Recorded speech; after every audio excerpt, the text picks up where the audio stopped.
नहीं करते। और यही बाबूजी की परछाई रही है, यही बाबूजी की पहचान रही है। मैं कभी बाबूजी के साथ ज्यादा समय नहीं बिता पाया, लेकिन मैं हमेशा वही चीजें जानता हूं जो मैंने आपसे सुनी है, आपसे सीखी। और बाबूजी की यही एक छवि थी। चाहे आप शमी हत्याकांड ही देख लीजिए, जब हुआ तो पूरे प्रशासन ने, पूरे फैजाबाद ने, सबने समझौता कर लिया था, लेकिन बाबूजी इकलौते नेता थे जिन्होंने कभी समझौता नहीं किया। और उसका नतीजा ये था कि बाबूजी पे 12 मुकदमे और पिताजी पे 6 मुकदमे लिखाए गए थे। यहाँ तक कि डीएम साहब डायरेक्ट लगातार उनके पीछे पड़े हुए थे और कह रहे थे कि आप समझौता कर लीजिए, लेकिन उन्होंने समझौता ना करने का काम किया और उनके परिवार को इंसाफ दिलाने का काम किया। जब शमी हत्याकांड हुआ था, जो पुलिस कस्टडी में उनकी हत्या कर दी गई थी। इसी प्रकार से मैं ये कहना चाहता हूं कि एक बड़े नेता को, उसमें बाबूजी को बाबूजी बनाने में सबसे बड़ा हाथ अगर किसी और चीज का भी तो रहा है तो वो उनके संगठन का रहा है। संगठन एक ऐसी चीज होती है जिसमें एक विशेष लोग, एक समूह के लोग होते हैं जिनकी एक विचारधारा होती है और वो अपनी उस विचारधारा के हिसाब से एक लक्ष्य के लिए तैयारी करते हैं।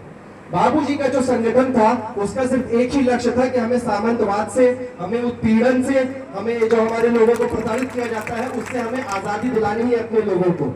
उनको ये था कि हमें अपने बच्चों के लिए एक बेहतर भविष्य चाहिए। उनको ये था कि हमें अपने बच्चों के लिए खेती बाड़ी की व्यवस्था करनी है। उनको ये था कि हमारे बच्चे शिक्षा प्राप्त करके कुछ जीवन में कुछ कर सके, कुछ अपनी नौकरी करके अपने परिवार को आगे लेके जा सके।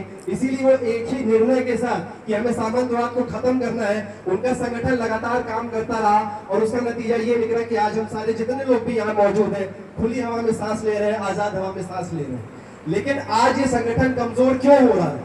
जब आज हमारे पास सारी सुविधाएं हैं, जब आज हमारे पास सारा पैसे हैं, हमारे पास प्रॉपर्टी है, हर घर में आजादी है, आपको उठने बैठने की आजादी है, तब आज हमारा संगठन क्यों कमजोर हो रहा है? और मुझे ये लगता है कि संगठन इसीलिए कमजोर हो रहा है कि जैसा मैंने आपको बोला कि सबका एक निर्णय होना चाहिए, एक लक्ष्य होना चाहिए। आज हमारा संगठन तो एक है, लेकिन कहीं ना कहीं हमारे लक्ष्य अलग हो गए। चाहे वो राजनीतिक लक्ष्य कह लीजिए, चाहे वो व्यक्तिगत लाभ कह लीजिए, या उसको कोई भी आप नाम दे दीजिए, लेकिन आज हमारे लक्ष्य अलग हो गए।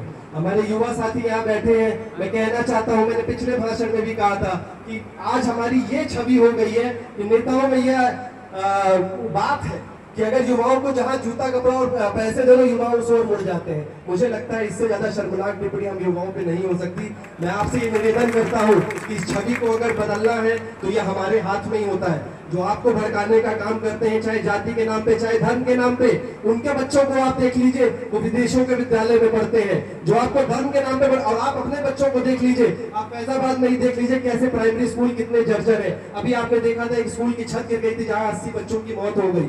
आज आप खुद अपने प्राइमरी विद्यालयों में जाके देख लीजिए, क्या फैजाबाद के विद्यालय ऐसे हैं जहाँ पे आप अपने बच्चों को पढ़ाना चाहोगे?